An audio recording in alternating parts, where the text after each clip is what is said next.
So I'm pleased to have represented Mwema Action Post today at the Transparency International Kenya panel of experts under the European Union System for an Enabling Environment for Civil Society, the EUC project. And what we have done is we have come together as practitioners and experts to come and share on some of the issues that the civil society organizations are facing from registration. You understand that we now have a new Public Benefit Organizations Act, which is now regulating how civil society organizations are registered and managed.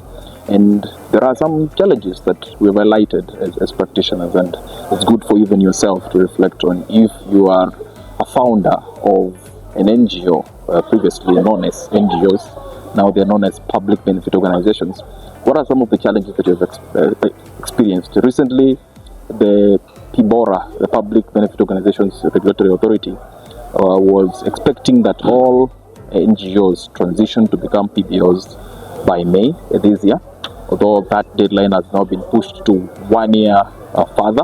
Are you aware of these changes that are taking place and developments that are happening in the space? And if not, it's very important for you to keep yourself updated about what's happening. And so we have also shared some of the reflections that we are having about knowledge gaps and even capacity of some organizations not being able to afford the amounts that are required for registration. The second key issue that we have highlighted on is accessibility of resources, as we may all relate that a lot of grassroots organizations, emerging organizations, youth-led organizations are struggling to access funding, because funding remains accessible to organizations that have strong organizational structures, which are also dependent on access to resources. And also funding is dependent on how best you comply as an organization, and that is compliance with the government regulations. And often government regulations are also sometimes expensive to access. For example, like currently, registration for a PBO is about 20 to 25,000 around there. So that becomes a challenge, and we have also shared those perspectives.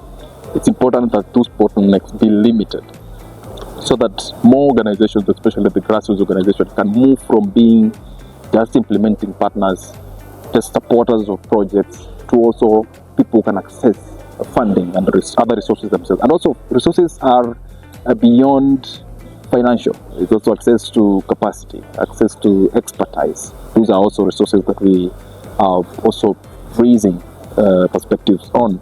Then another key issue that we have reflected on is the digital security and privacy.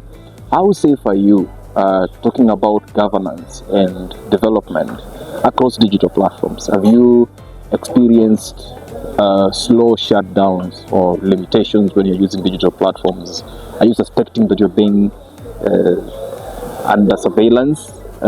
When you are talking about key issues, we have seen a lot of issues being raised around data protection, around surveillance, around shutdowns, and those are key issues that are emerging in the civil society space, because traditionally civil society and advocacy was majorly on ground, where people would meet in physical setups and mobilize and organize and discuss issues. But we are seeing a shift towards the digital space. Then how best can we make the digital space safe for everyone to contribute to the national discourse, development, and also speaking for the rights of the vulnerable and those who are marginalized? So, as we all know, civil society is a very integral part of our democratic governance, because such organizations support good governance and also promote social development.